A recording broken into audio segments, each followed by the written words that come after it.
সাহাবী বলতেছেন, বর্ণনা করতেছেন যে আমার চাচাতো ভাই জিহাদের ময়দানে চিৎকার মারলো পানির জন্য। তার মানে এইমাত্র সে পানির জন্য প্রাণ ত্যাগ করবে, তৃষ্ণায় সে কাতর হয়ে গেছে। এক গ্লাস পানি আমি নিলাম, ওই পানি নিয়ে আমি আমার চাচাতো ভাইয়ের কাছে গেলাম, তাকে মুখে তুলে ধরবো।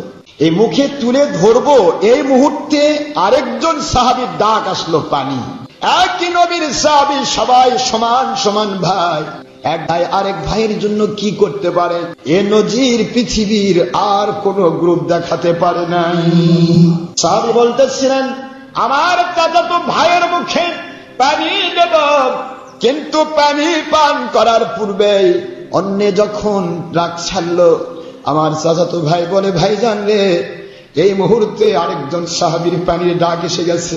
আমার মনে হয় এই সময় হয়তো বেশি পানির দরকার ওনার হবে, উনি হয়তো পানির জন্য উনি বড় কষ্ট পাচ্ছেন।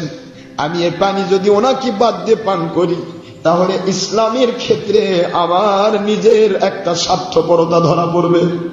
আমি এমন স্বার্থপর হতে পারবো না, আমার অন্য ভাই পানি চাইলো আর আমি মজা করে পানি পান করব, এটা হতে পারে না। তুমি নিয়ে যাও, ওই ভাইয়ের কাছে পানি নিয়ে যাও। আমার নবীজির সাহাবী বলেন, আমার চাচাতো ভাইকে পানি পান করাতে পারলাম না, তার কাছ থেকে পানির গ্লাসটা নিয়ে আমি ওই সাহাবীর দিকে দৌড় দিলাম, ওই সাহাবী পর্যন্ত পৌঁছে গেলাম। হয়তো একজন মানুষের ধৈর্য আছে, আরেকজনের নাই, এমনটি নয়। সাহাবায়ে কেরাম সকলেই ছিলেন অন্য সাহাবী ভাইয়ের জন্য নিজের জীবন দেওয়ার মতো নিবেদিত প্রাণ।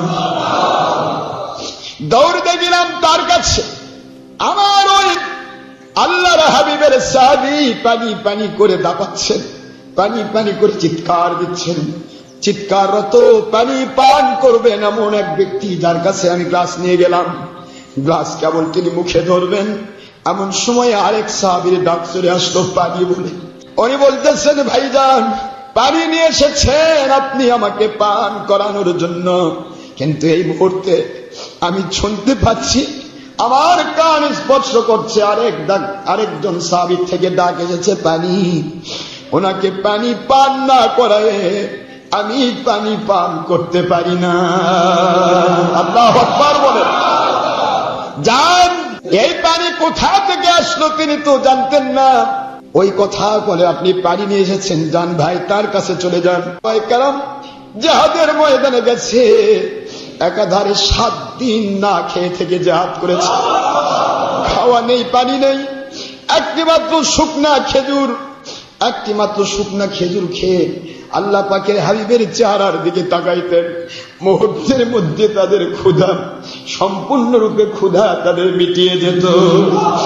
আল্লাহ রাব্বুল আলামিন বুঝান, আনা ইনদা জন্নি আবদি, রে দুনিয়ার মুসলমানেরা, আমার নবীর সাহাবায়ে কেরামকে আমি দুনিয়াতে খাওয়াইতে ওদেরকে আমি জান্নাতের নিয়ামত পর্যন্ত খাওয়াতে পারতাম।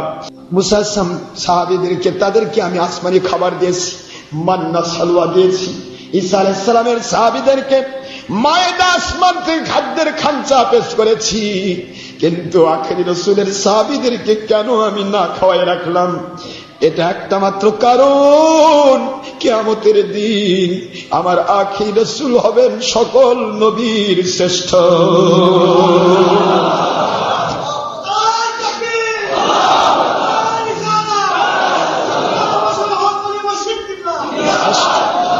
শ্রেষ্ঠত্ব কাকে বলে? শ্রেষ্ঠত্ব এমনি পাওয়া যায় না ভাইজান, মুরগির রানে কামড় দিয়ে শ্রেষ্ঠত্ব পাওয়া যায় না। শ্রেষ্ঠত্ব পাওয়া যায় স্যাক্রিফাইসের মধ্য দিয়ে।